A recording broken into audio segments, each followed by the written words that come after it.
अस्सलाम वालेकुम। आज का मेरा जो मेन और अहम टॉपिक है वो बेसिकली प्रिंट एफ है। और ये जो टॉपिक है ये 10 क्लास के लिए भी बहुत इम्पोर्टेंट है और सेकेंड ईयर के लिए भी बहुत इम्पोर्टेंट है, क्योंकि दोनों में सी लैंग्वेज है और दोनों में ये जो फंक्शन है ये बेसिक आउटपुट फंक्शन है और इसी से आपको मतलब प्रोग्रामिंग की या किसी भी चीज़ को प्रिंट करने के बेसिक समझ आते हैं। ओके, तो नेक्स्ट आपके पास मेन बात ये है कि जो प्रिंट एफ फंक्शन है वो आपके पास स्टैंडर्ड आउटपुट फंक्शन है और ये आपके पास जिस कमांड के अंदर शो होता है वो studio.h है। studio.h एक हेडर फाइल का नाम है, जो क्योंकि हम बेसिक्स RADC लैंग्वेज की पढ़ चुके हैं तो हमें पता है कि studio stand for standard input output function. That wise print F जो है वो स्टैंडर्ड आउटपुट फंक्शन है और जो स्कैन एफ है वो स्टैंडर्ड इनपुट फंक्शन है। ये जो है ये प्रिंट एफ का बेसिक सिंटैक्स है। प्रिंट एफ फॉर्मेट स्ट्रिंग और argument list. What is format string, इसी को समझने की बहुत ज़रूरत है। फॉर्मेट स्ट्रिंग का मतलब है हर वो चीज़ जो डबल कोटेशन मार्क में बंद हो।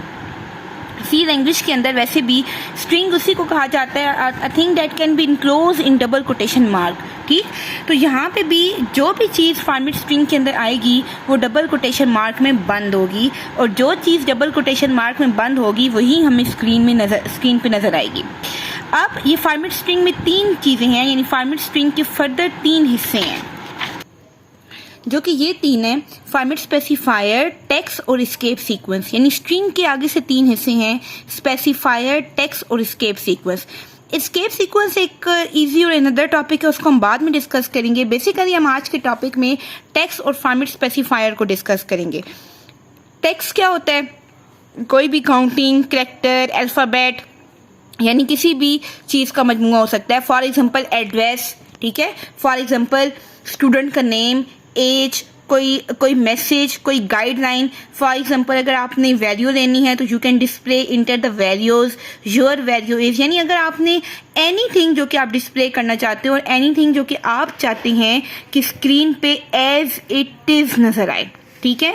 मैंने यहाँ पे एक वर्ड लिखा है एज इट इज, यानी जो चीज आप डबल कोटेशन मार्क के अंदर बंद करोगे वो एज इट इज नजर आएगी। ठीक, जैसे कि मैंने यहाँ पे तीन एग्जांपल्स देखी हैं, print F I love Pakistan, print F I am lecture in PGC और प्रिंट एफ आंसर इज।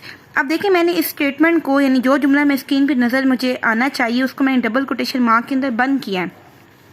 अब स्क्रीन पे क्या होगा, लेट्स सपोज मैं यहाँ पे स्क्रीन बनाऊं तो स्क्रीन पे क्या लिखा हुआ नजर आएगा, I love Pakistan as it is.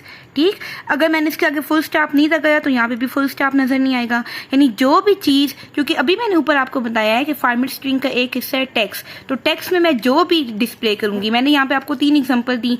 Let's suppose मैंने लिखा I am lecturer in PGC, तो मुझे एज इट इज यहाँ पे स्क्रीन पे क्या लिखा हुआ नजर आएगा, I am lecturer in PGC। यानी जो भी चीज आप लिखेंगे टेक्स्ट के अंदर वो एज इट इज, आप फुल स्टॉप लगाएंगे तो फुल स्टॉप नजर आएगा, आप नहीं लगाएंगे तो नहीं नजर आएगा। Answer is, your value is, what ever, यानी जो भी चीज आप यूजर को डिस्प्ले करना चाहते हैं। क्योंकि प्रिंट एफ आउटपुट फंक्शन है तो आपको नजर भी क्या आएगा, आउटपुट ही नजर आएगी। कि यहाँ पे मैंने सिर्फ आउटपुट को टेक्स्ट डिस्कस किया है, लेकिन क्या सिर्फ यूजर को सिर्फ टेक्स्ट ही नजर आना चाहिए? नो। लेट्स सपोज मैंने यहाँ पे एक इंटीजर ले लिया, यानी एक डेटा टाइप में ले ली और मैंने वेरिएबल का नाम रख लिया मार्क्स और मैंने उसको स्कोर दे दिया 90। ठीक है, लेट्स सपोज, यानी मैंने एक वेरिएबल दिया, उसका नाम मैंने मार्क्स रखा, उसकी टाइप इंटीजर है और उसको वैल्यू मैंने 90 पास कर दी। अब हमें पता है कि जब भी हम किसी वेरिएबल को डिक्लेयर करते हैं तो मेमोरी के अंदर एक सेल बन जाता है और उस सेल का वही नाम हो जाता है जो मैंने यहाँ पे रखा, यानी मार्क्स, और उसके अंदर वैल्यू क्या चली जाएगी, 90। ये जो 90 है ये रैम में पड़ा है, यानी मेन मेमोरी में पड़ा है। अब अगर मैं स्क्रीन के ऊपर लिखती हूँ प्रिंट एफ मार्क्स, तो मुझे स्क्रीन पे क्या लिखा हुआ नजर आएगा, एज इट इज मार्क्स। लेकिन मैं चाहती हूँ कि मुझे 90 लिखा हुआ नजर आए, मार्क्स लिखा हुआ नजर ना आए, यानी मुझे इस वेरिएबल की वैल्यू चाहिए। तो किसी भी वेरिएबल की वैल्यू को डिस्प्ले करने के लिए हम फॉर्मेट स्पेसिफायर इस्तेमाल करते हैं, जो कि स्ट्रिंग का दूसरा पार्ट है। स्ट्रिंग का दूसरा पार्ट हमारे पास क्या है, फॉर्मेट स्पेसिफायर। फॉर्मेट स्पेसिफायर क्यों यूज होता है, it is basically use to display the value of variable. किसी भी वैल्यू को डिस्प्ले करने का क्या तरीका है, अगर आपके इसके लिए आपको डेटा टाइप को समझना बहुत ज़रूरी है। फॉर एग्जांपल अगर आपके पास डेटा टाइप इंटीजर है तो आपके पास स्पेसिफायर %d है।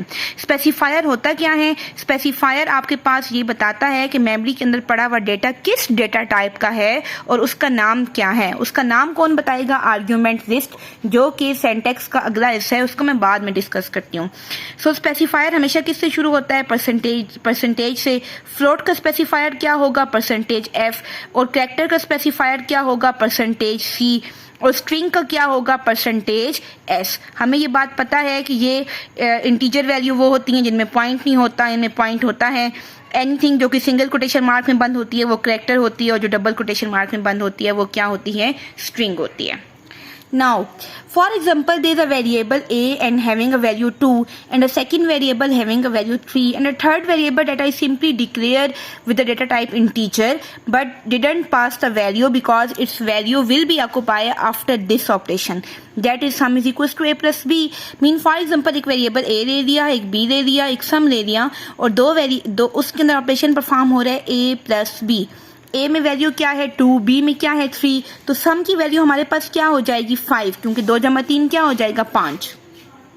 अब मैं चाहती हूँ कि जो सम के अंदर वैल्यू पड़ी हुई है, जो कि बेसिकली वेरिएबल मेमोरी में पड़ा हुआ है और मेमोरी के अंदर उसकी वैल्यू पड़ी हुई है 5, वो यूजर्स को डिस्प्ले हो। यानी यूजर को ये डिस्प्ले ना हो कि यूजर को सम की वैल्यू डिस्प्ले हो। ठीक है, यानी फॉर एग्जांपल मैं यहाँ पे पहले अपनी आउटपुट स्क्रीन बना देती हूँ और मैं कहती हूँ कि यूजर को लिखा हुआ आए सम इज 5 बिकॉज 3 और 2 जमा करके 5 हो जाते हैं। ठीक, सो प्रिंट एफ के आगे ब्रैकेट शुरू, ब्रैकेट बंद, एंड में सेमीकोलन, ये तो हमें पता है। मैंने यहाँ पे इन्वर्टेड कॉमा स्टार्ट कर लिए, डबल कोटेशन मार्क, क्योंकि अभी हमने पीछे पढ़ा था कि format string double quotation mark में बंद होता है।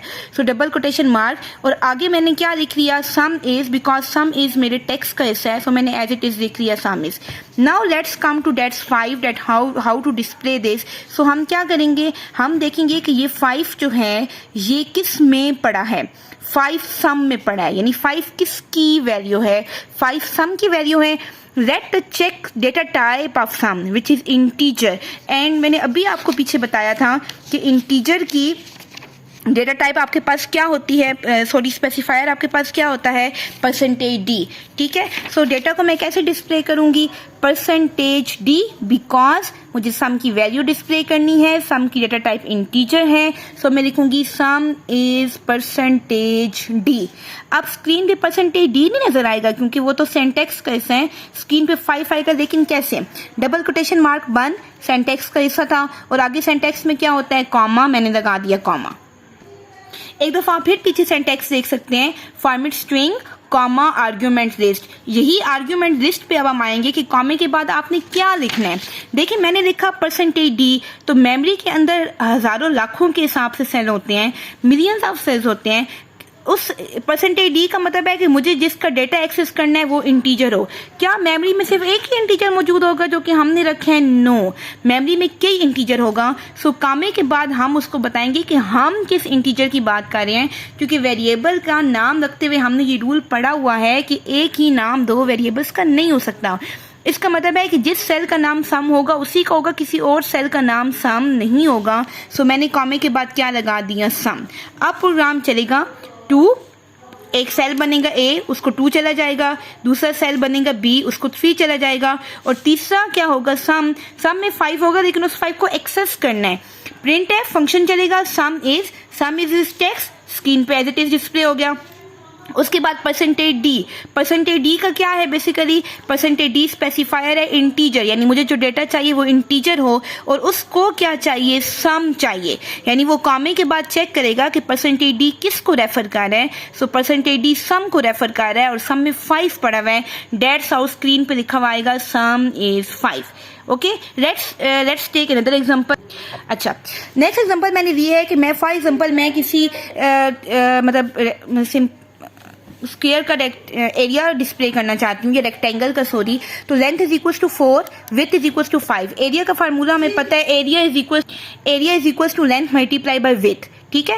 अब मुझे ये एरिया डिस्प्ले करना है। ये तो हम ऑलरेडी देख सकते हैं कि एरिया में 5 4s are 20 पड़ा हुआ है, लेकिन स्क्रीन पे कैसे डिस्प्ले करें। सो स्क्रीन पे डिस्प्ले करने के लिए मैं यहाँ पे नीचे क्या लिखूंगी, प्रिंट एफ का फंक्शन।